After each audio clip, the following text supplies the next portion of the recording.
In today's episode of The Daily Hustle, we pick up where we left off last time. We're talking about the 12 steps to turn your idea into reality and raise money for your business. And also, yes, the angel named Eric. That's all coming up. Broadcasting from the box that rocks and Thrive15.com world headquarters, it's The Daily Hustle with Daniel Mckenna.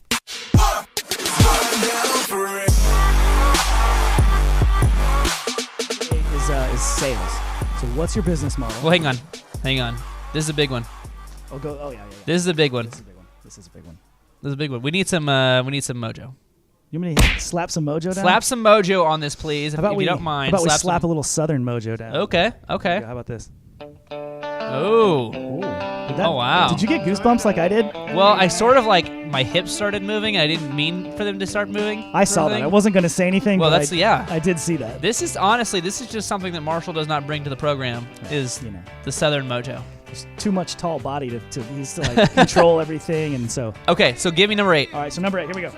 Sales. What's your business model? If you have sales, discuss the sales you've made and your pipeline. What are the microeconomics and the macroeconomics that turn your business into a X million dollar revenue business, okay? Emphasize the microeconomics, which is each user. Let me start that over. Each user is worth $1 per year because instead of the macroeconomics, which would be if we can get 1% of $10 billion market. Okay. Right, unpack that a little bit for us. Okay, so let's unpack that a little bit. First of all, there's some big concepts in there, microeconomics versus macroeconomics, basically saying don't say that it's the hospitality industry and it's a $14 trillion industry, and if we just had 1%, we'd be making so much money. Little pie in the sky, right? Like you're kind of just throwing 1% of $14 trillion is so much money. If we just had 1%. Okay, yeah, that's true. If you could get 1% of $14 trillion, that is a lot of money. But that's not going to convince anybody that's to invest in you that's serious. Right. Because saying that we can get a huge number and not backing it up by how specifically you get there, that doesn't mean anything. Right. Microeconomics focus on the actual customers. Saying, okay, if each user is worth $1 a year, okay, if we get 1 million users, now we're talking about $1 million a year of revenue. Okay, that's something that we can wrap our heads around. It's a little more tangible. It's kind of like a real statistic that you can, okay, this is what we're building towards. And with our marketing, we're going to be able to reach 1 million people. And if we can close 250,000 of them in the first year, that's okay. So see what I'm saying? I'm saying specific, break it down to actual individual customers, individual numbers coming in the door. This is the sales.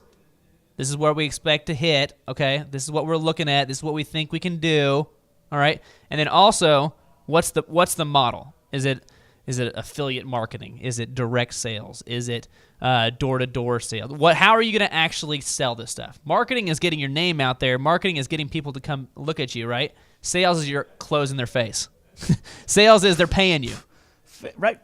Close that face. Right? So they're paying you at this point, okay? So, but what's the business model? How does it make sense for me, if we're talking about investing, how does it make sense for me to give you money and then think that I'm going to get money back? Is your profit high enough? Is your business model is we're going to have a 30% net profit on everything we sell? Okay, 30% net profit. How many users are you going to have? Okay, X over years. How soon can I get my money back? Right. Okay, you're talking about business models, some financial numbers here. Okay, it's like so Professor Mckenna over here. Well, I've got the glasses on today. I'm much smarter today. I'm less like I don't know, less personality. I feel like just more like straight laced. You're always personality, Dan. Oh well, thanks. In man. my book, I appreciate. Eric's trying to get on the show. Eric's trying to permanently join the show, and I appreciate that. I appreciate that. I appreciate that. Okay, so number 8, sales. If you are just creating your own business plan, Thomas, or anybody else out there, how are you going to sell? How are you going to actually close people? What's your model? How do you bring money in the door? And then with that money, what are you going to do with that money? Okay?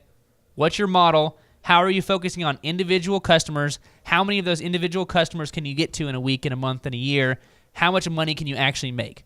This is super important because people get into business and they don't think about this.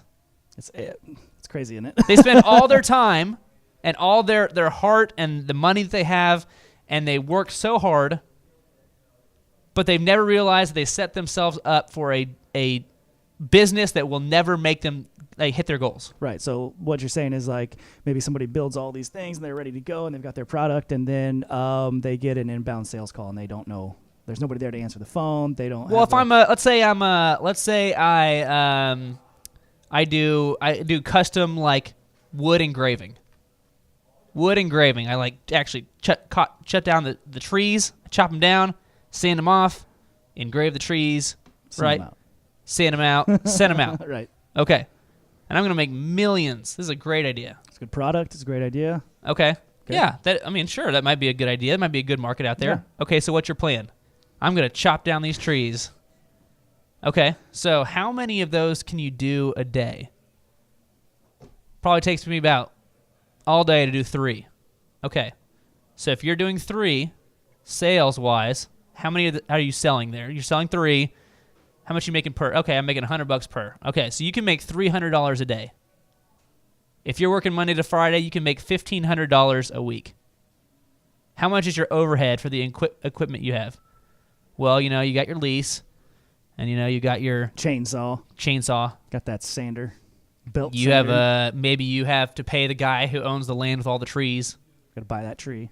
Okay, right. So let's say that your weekly overhead here is $1,000. Okay, so you're saying I'm going to put all of my time and all of my energy and all of my heart and everything that I want into this, and at max with this current plan, I'm going to make $500. Right. Doesn't sound so good all of a sudden, does it? So this is why this is so important for right. people at home that are trying to start their own thing. Come up with your numbers. Figure out how you're going to actually do it. Now, if you're saying, okay, I'm going to hit $500, I'm going to store that all away until I've got an extra $2,000. Now I'm going to hire somebody else. Now we can do 2. Okay, sure, that might make sense. Make sure the numbers make sense. Make sure you actually think about this before you jump in there, maybe quit your full-time thing, right, and jump into a plan that has no chance of working, right. performance-wise. This is obviously important, but I feel like in today's market, it's super important with things like Etsy, and people are making their own products now, and they have a second job, and then they get into it, and they're like, oh, I can only make 12 of these a week. And exactly. I've got an order for 100. Exactly. Oh, what do I do now? So this is a super important step. So that's talking about the sales that you've made and your pipeline. If you have not made sales yet, you need to figure out your numbers. How many can I do? How many can we physically produce? Right.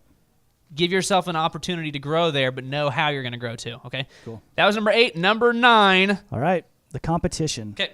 Describe why customers use your product instead of the competition's. Describe any competitive advantages that remain after the competition decides to copy you exactly. Never deny that you have competitors. It's okay to compete against anyone. Okay, so competition. We talked about this earlier.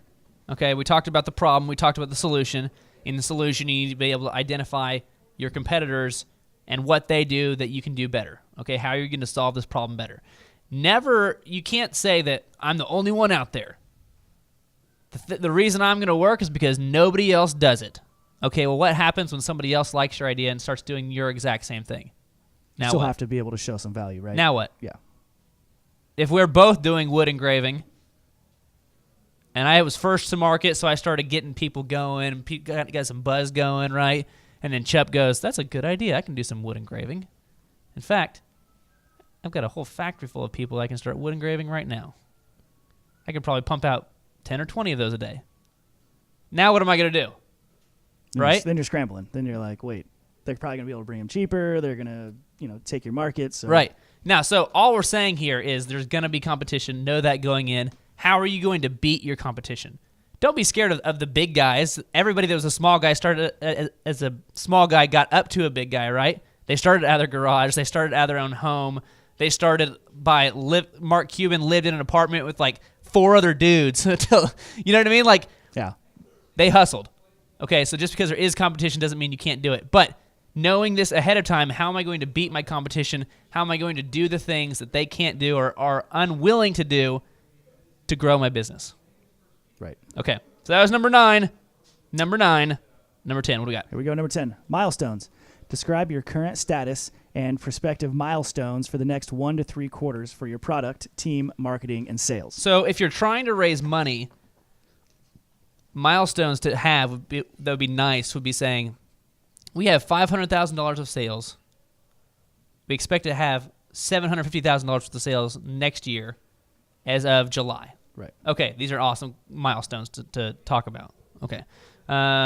Maybe your milestones are because it's a free app. Mm-hmm. We have X amount of users, and based on our growth pattern, we're going to have twice as many users in 3 months. These are good milestones to have to talk about, right? You're talking about current projections where you actually think you're going. Okay? If you don't have these things, and maybe you're not trying to raise money yet, okay, you're just trying to build these ideas, these are great for holding you accountable to what you think you can do and then actually putting in the work to actually get there. Okay? Because if you're the business guy, if it's you got to hold yourself accountable, you got to hold your team accountable to, okay, we're at X. We want to be at Y in 3 months. How do we actually get there? How do we get from X to Y? Break it down. Okay, we need to do this a little bit differently. We need to gain 100 customers here, 100 customers here, 100 customers here. That gets us to 300 more customers. All right. Create that path to get to your milestone. How are we going to get 100 customers more per month? Yeah. All right, well, Chuck's going to have to start making phone calls. And then, okay, so Chuck makes 100 more calls, gets 100 more customers. Next month, what? Is Chuck going to now call 200 people? Is that possible? I don't know. So use the milestones.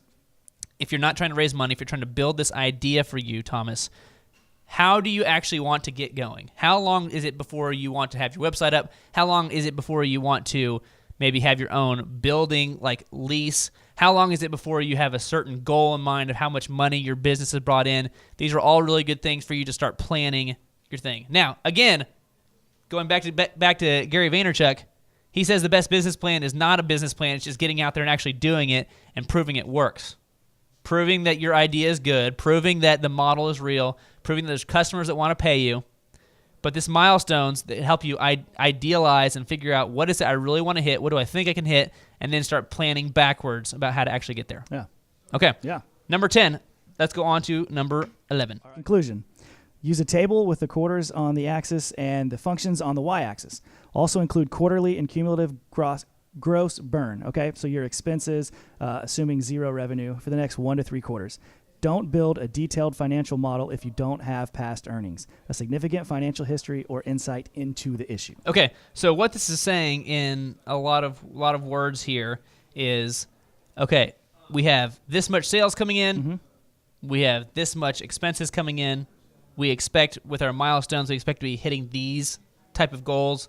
This is how so it's talking about the x-axis and the y-axis. Yeah. It's showing on a chart, this is where we are, this is where we've been, and this is where we're going. It's a visualization so they can see where you're headed. You're easily laying it out for them. Specifically, this is the plan. Right. So you can see it. Okay. Because people communicate differently, right?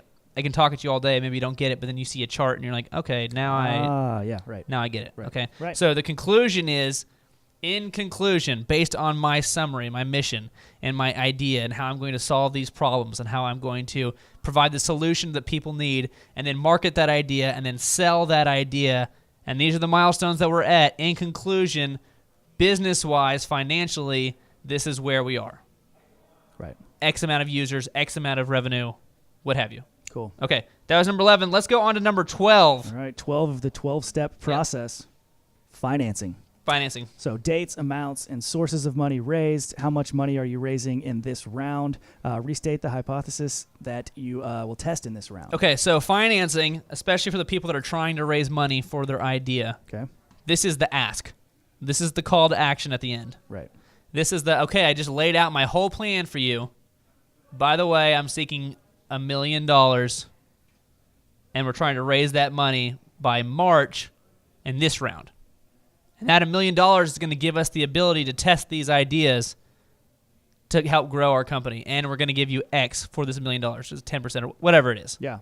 Okay? Yeah. Or maybe if you're asking your mom, or maybe you're asking your aunt or your uncle for $5,000 to get your business going. In conclusion, based on everything we said here, I want to raise $5,000 by April.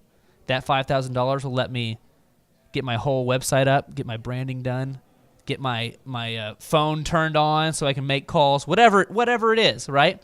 In conclusion, here's the ask. I've given you all the information. This is what we're asking for. Yeah. Okay? How much of this can you help me with? Okay? Right on. So that was number 12. Now, the The non-thing on here that isn't on here as far as like a pitch deck wise is the follow-up, and you're going to have to follow up. It's just like sales, you're going to have to follow up. Most likely people aren't going to just dive in and start throwing money at you.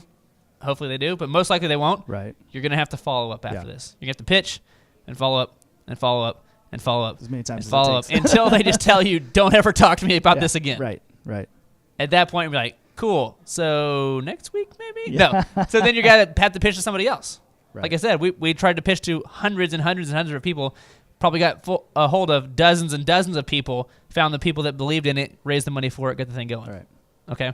So that was the 12-step program here to laying out your business plan or your pitch deck if you're trying to actually raise money. So this is a pretty big deal. It's a big deal. You don't want to end up, I got a little here. Oh. I'm 35 years old. I am divorced. Yep. And I live in a van down by the river. That's where you want to keep. You want to avoid. So what? Sam's trying to get our attention. He's doing jumping jacks. He can't stop working out. He can't. It's one of those things. He can't stop working out. He's just back there getting his fitness in while working. I'm jealous. I'm impressed. I'm impressed. Okay, so that was the 12 steps there. Hope you guys loved that. That was great stuff there from David Bowen again. David Cohen. Cohen. There you go. I looked it up because I thought I said it wrong. I did say it wrong. David Cohen at Bessemer Venture Partners right there. Probably thinking of David Bowie. That might have been. I don't know that he did very much business stuff, but he did a lot of. Okay, so let's dive into the daily.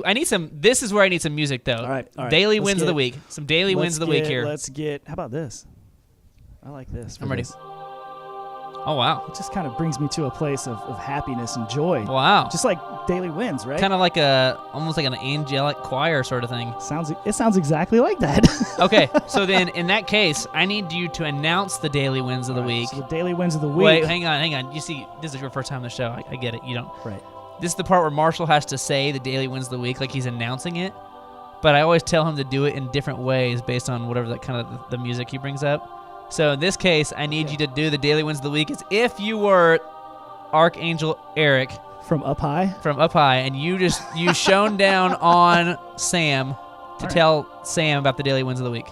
Sam, daily wins of the week. We have Barbie's cookies sales up 25% in the Christmas month. That's pretty good. That's pretty good. Is that what an angel will sound like? I mean, I don't. Did you see how the music stopped right as I was done? I timed all that out. That was pre-written. It was good. I was impressed. So shout out to Barbie's Cookies, right? Sales up for 25% for the Christmas month. So that's awesome. Over last year, her sales are up 25%. Right. So she's been grinding. She's been applying all the things that we start talking about, the Dream 100, the checklist, the workflows. And her sales are up in this month 25% more than they were this same time last year. That's correct. So that's a really big deal. It is. Shout out to her. Shout out to Barbie's Cookies. Okay, right. So for the rest of you out there who maybe want to get on some of this stuff that the Barbie's Cookies girls are on, we have the workshops. And you can also, show them, Sam. There you go, the workshops. You can also go to thrive15.com and fill out your business evaluation. We're going to give you a free ebook. Show them the book there. It's the Start Here book right there. Go ahead and grab that for them. There you go. Yep. Boom. Start Here, world's best business book. We're going to give you that for free. If you did nothing else and never talked to us again but read that book, it's going to change your business dramatically if you execute the things that are in there. Really, really good stuff. Go to thrive15.com. Oh, thank you. Yeah. I could have used this a little bit earlier. I'm sorry. I feel like when we talk about Thrive 15, it's kind of what America, it's like the embodiment of America. I appreciate that, and Americans appreciate that, and non-Americans don't appreciate that. So for everybody, for all the international love here on the show. Just joking. We do Thrive15.com. Fill out your business evaluation. Get your free ebook. Start here. And get involved in the workshops. ThriveTimeshow.com/workshops. Eric Chupp, thank you so much for being here, man. It was a blast. Appreciate you. Hope I worked my way in so I can come join you again. No, it's fun. It was fun. So there it was, folks. That was the Daily Hustle episode 4. Episode 4. Yeah. Wow. You're hustling. There we go.